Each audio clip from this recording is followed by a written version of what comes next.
Dear students of class 8th, I am continuing my lecture on your chapter number 6, Combustion and Flame. In my last lecture, I told you about the combustible substances and what are the conditions necessary for a combustion to take place and how to extinguish fire.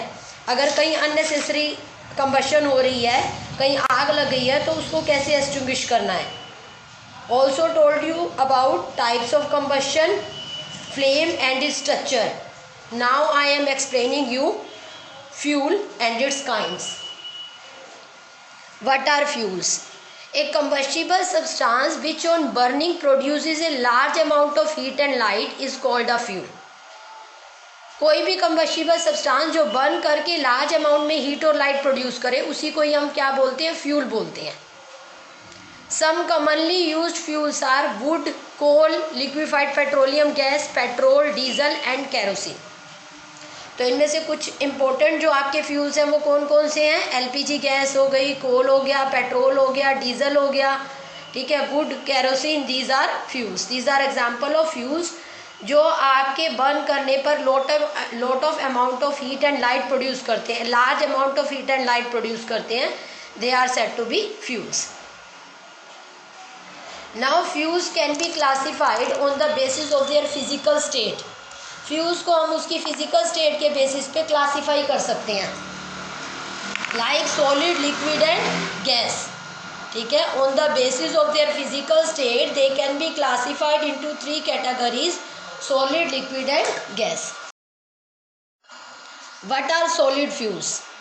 Combustible substances which are solid at room temperature are called solid fuel. अब जैसे नाम से ही पता चल रहा है आपको कि जो रूम टेम्परेचर पे सॉलिड स्टेट में होंगे उन्हें हम सॉलिड फ्यूल्स बोलेंगे.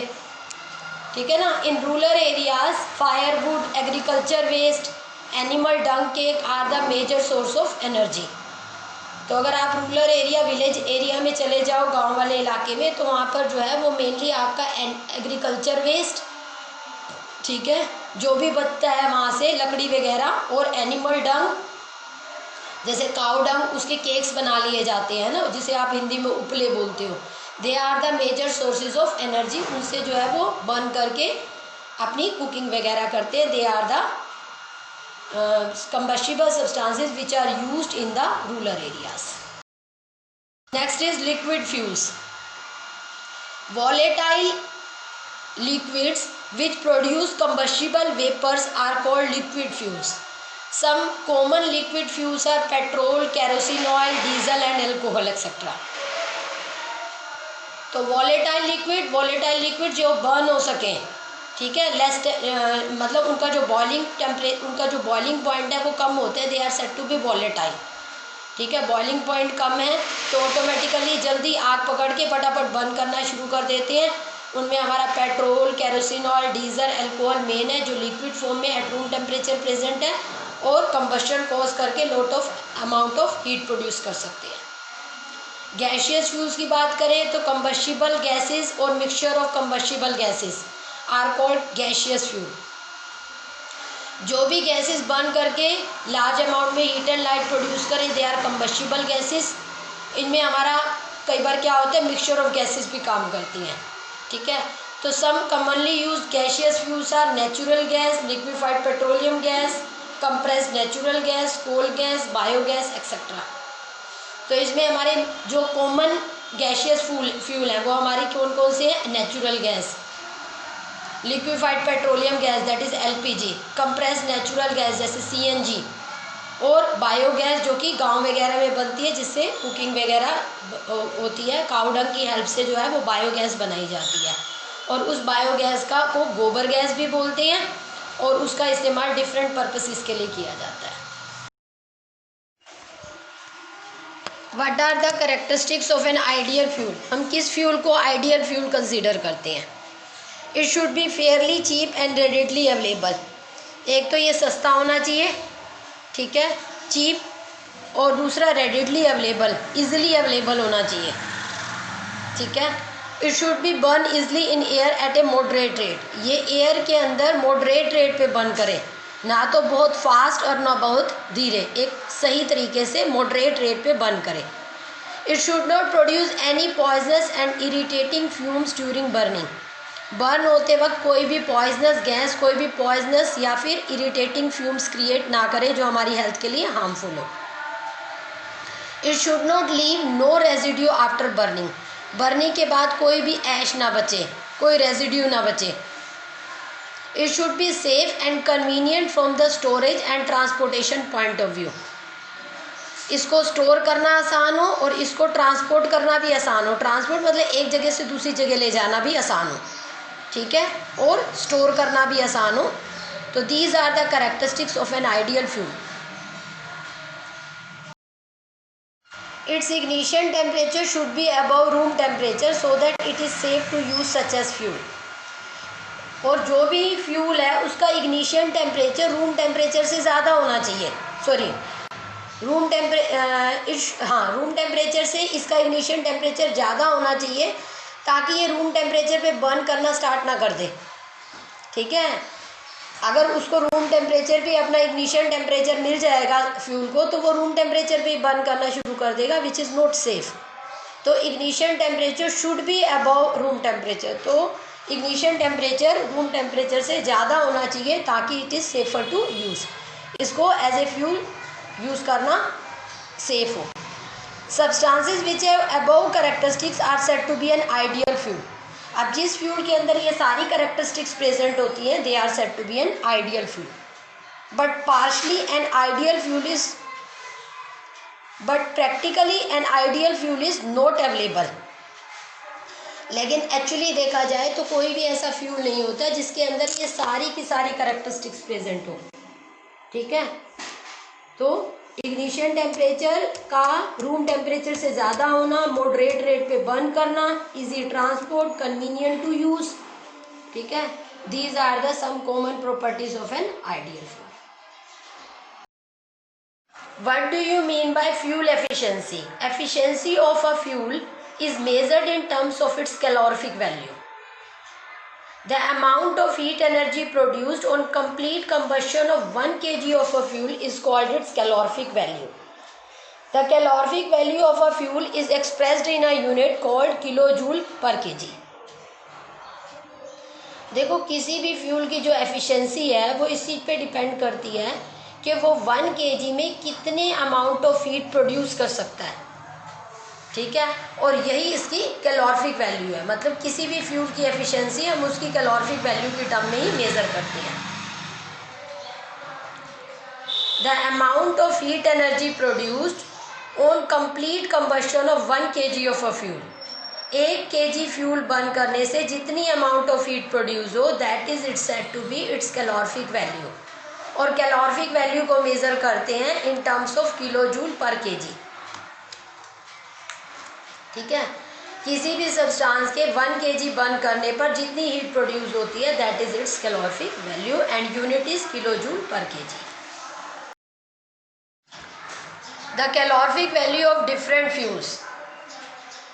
डिफरेंट फ्यूल्स की कैलोरिफिक वैल्यू दिखाई हुई है। जैसे काउडंग केक की क्या है, 6000 to 8000, वुड की 17000 to 22000। ये 1 kg बर्न करने पर जितनी किलो जूल हीट प्रोड्यूस कर रहे हैं, that is it's calorific value, ठीक है ना। ऐसे नीचे की तरफ जाते जा रहे हो तो देखो कैलोरिफिक वैल्यू बढ़ती जा रही है। पेट्रोल की 45,000, केरोसिन की 45,000, डीजल की, मीथेन गैस की 50,000, CNG 50,000, LPG 55,000, biogas 35,000 to 40,000 and hydrogen की 1,50,000। तो सबसे ज़्यादा कैलोरिफिक वैल्यू किसकी नज़र आ रही है? हाइड्रोजन गैस की। From the about table it is clear that the LPG is more efficient than wood और coal fuel and hydrogen is the most efficient, ठीक है ना। तो हम घरों में LPG गैस यूज़ करते हैं, ठीक है, बजाय वुड और कोल फ्यूल के, क्योंकि पहले यूज़ किया करते थे और गांव में कई जगह पे अभी भी वुड वगैरह का इस्तेमाल होता है। लेकिन LPG जो है वो कहीं बेटर फ्यूल है, कहीं बेटर एफिशिएंट फ्यूल है। You can compare the calorific value. और हाइड्रोजन जो है वो मोस्ट एफिशिएंट है क्योंकि उसकी कैलोरिफिक वैल्यू सबसे ज़्यादा है। Burning of fuels leads to harmful products. Fuel के बर्न होने से हार्मफुल प्रोडक्ट्स क्रिएट हो रहे हैं। The increasing fuel consumption has harmful effects on the environment. जैसे जैसे फ्यूल कंजम्पशन बढ़ती जा रही है, इंक्रीज होती जा रही है, वैसे वैसे इस एनवायरनमेंट के ऊपर हार्मफुल इफेक्ट्स क्रिएट हो रहे हैं। ठीक है। Carbon fuels like wood, coal, petroleum release unburnt carbon particles. These fine particles are dangerous pollutants causing respiratory diseases such as asthma. अब जितने भी ये कार्बन फ्यूज हैं, वुड, कोल, पेट्रोलियम, ये बर्न करके क्या करते हैं, अनबर्न कार्बन पार्टिकल्स रिलीज करते हैं। ठीक है। ये अनबर्न कार्बन पार्टिकल्स जो होते हैं, जो बिना बर्न किए हुए कार्बन पार्टिकल्स होते हैं, जो हमारे एयर में सस्पेंड करते हैं, ये कई डेंजरस डिसीजेस कॉज कर रहे हैं। ठीक है। इनसे निकलने वाले जो ये डेंजरस पॉल्यूटेंट्स हैं, ये जो फाइन पार्टिकल्स हैं, they become the part of the air और हमें रेस्पिरेटरी डिसीजेज लाइक अस्थमा हमारी बॉडी के अंदर क्रिएट हो रही हैं। तो ये फर्स्ट पॉइंट है which is the harmful effect. For centuries, wood was used as domestic and industrial fuel, but now it has been replaced by coal and other fuel like LPG. In many rural areas of our country, people still use wood as a fuel because of its easy availability and low cost. However, burning of wood gives a lot of smoke, which is very harmful for human beings. It causes respiratory problems. Also, trees provide us with useful substances which are lost when wood is used as fuel. Moreover, cutting of trees lead to deforestation, which is quite harmful to the environment. देखो, कई सालों से जो है वो would का इस्तेमाल as a domestic और इंडस्ट्रियल फ्यूल किया गया। डोमेस्टिक मतलब घर में जो है कुकिंग वगैरह करना, और इंडस्ट्रियल फ्यूल जिसमें इंडस्ट्रीज में जो है इसका इस्तेमाल होता है, और कई तरह के केमिकल्स वगैरह को हीटअप करना, ये सब।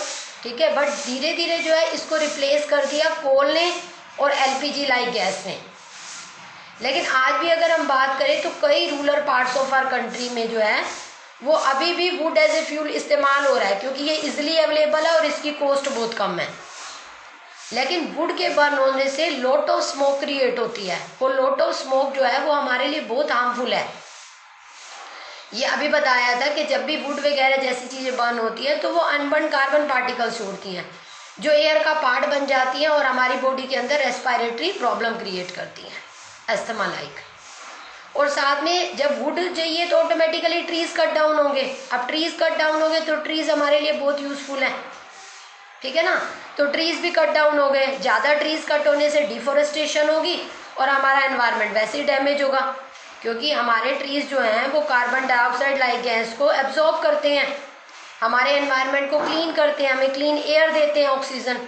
जब ट्रीज कट डाउन होंगे तो एनवायरनमेंट ऑटोमेटिकली डैमेज होगा। Incomplete combustion of these fuels gives carbon monoxide gas. It is a very poisonous gas. It is dangerous to burn coal in a closed room. The carbon monoxide gas produced can kill person sleeping in that room.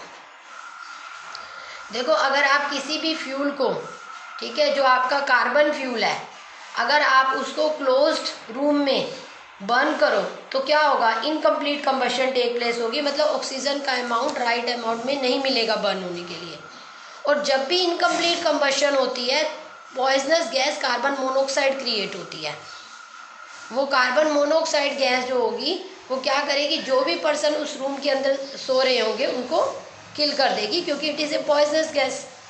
अब poisonous gas अगर inhaling के through अंदर enter कर जाएगी हमारी body में तो वो डेथ कोज करेगी।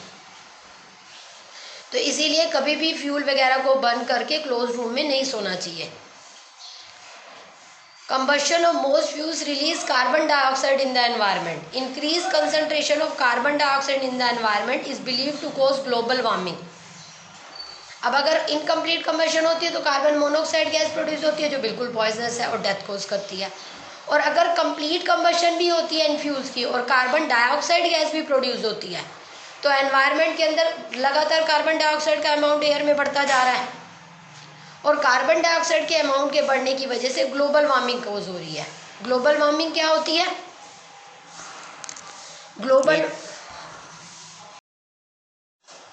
Global warming is the rise in temperature of the atmosphere of the earth. Global warming का मतलब होता है कि अर्थ का टेम्परेचर रेगुलर इंक्रीज होता जा रहा है। दिस रिजल्ट्स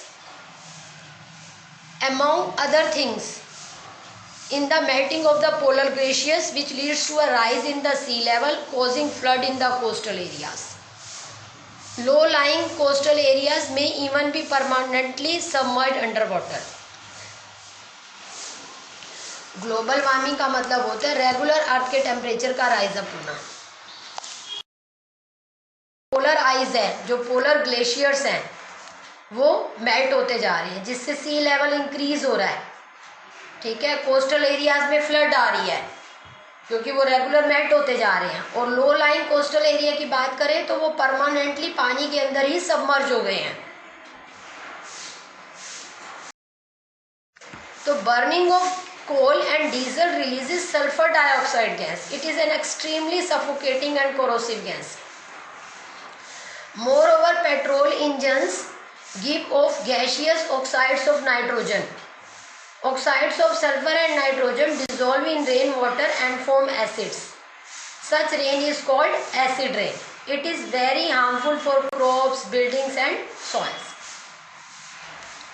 अब इसके अलावा जो है इस कोल और डीजल के बर्न होने से सल्फर डाइऑक्साइड गैस प्रोड्यूस हो रही है।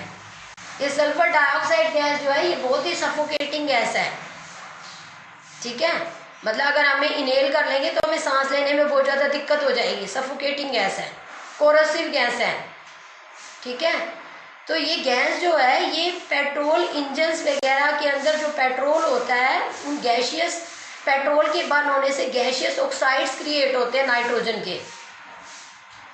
ठीक है, अब पेट्रोल के बर्न होने से पेट्रोल के बर्न होने से ऑक्साइड्स ऑफ नाइट्रोजन बन रहा है और साथ में कोल डीजल वगैरह के बर्न होने से सल्फर डाइऑक्साइड गैस बन रही है। तो ये जो ऑक्साइड्स ऑफ सल्फर और नाइट्रोजन है ये एयर का पार्ट बन जाते हैं। अब जब बारिश आती है तो बारिश होगी वो इसी एटमॉस्फेयर में से निकलेगी। तो ये गैसेस जो होती हैं ये पानी में डिज़ोल्व हो जाती हैं, पानी में डिज़ोल्व होके रेन वाटर को एसिडिक बना देती हैं। अब जब धरती पे ये पानी आता है, रेन आती है तो एसिडिक फॉर्म में आती है। इस रेन को बोलते हैं एसिड रेन, जो हमारे क्रॉप्स को डैमेज कर रही है। ठीक है, बिल्डिंग्स को कोरोड कर रही है क्योंकि कोरोसिव इन नेचर है। ठीक है, तो बिल्डिंग्स को कोरोड कर रही है। बिल्डिंग की जो भी वो होगी पॉलिशिंग वगैरह होगी, जो मार्बल वगैरह होगा वो सारा कोरोड होता जा रहा है। सॉइल हमारी डैमेज होती जा रही है क्योंकि एसिड ज़्यादा सॉइल के अंदर जाएगा तो सॉइल भी तो एसिडिक हो जाएगी ना, और जब सॉइल एसिडिक हो जाएगी तो उसके अंदर कुछ भी ग्रो नहीं होगा। The use of diesel and petrol as fuels in automobiles is being replaced by CNG because CNG produces the harmful products in very small amounts. CNG is a cleaner fuel. अब diesel और petrol जो कि automobiles में use हो रहे हैं, अब इसकी जगह हमने सीएनजी यूज़ करनी स्टार्ट कर दी है क्योंकि सीएनजी जो है कंप्रेस्ड नेचुरल गैस, ये हमारी लेस मतलब कोई भी हार्मफुल प्रोडक्ट क्रिएट नहीं करती ऑन बर्निंग, या बहुत ही लिटिल अमाउंट में करती है। मतलब ये उनके कंपैरेटिवली काफ़ी क्लीनर फ्यूल है।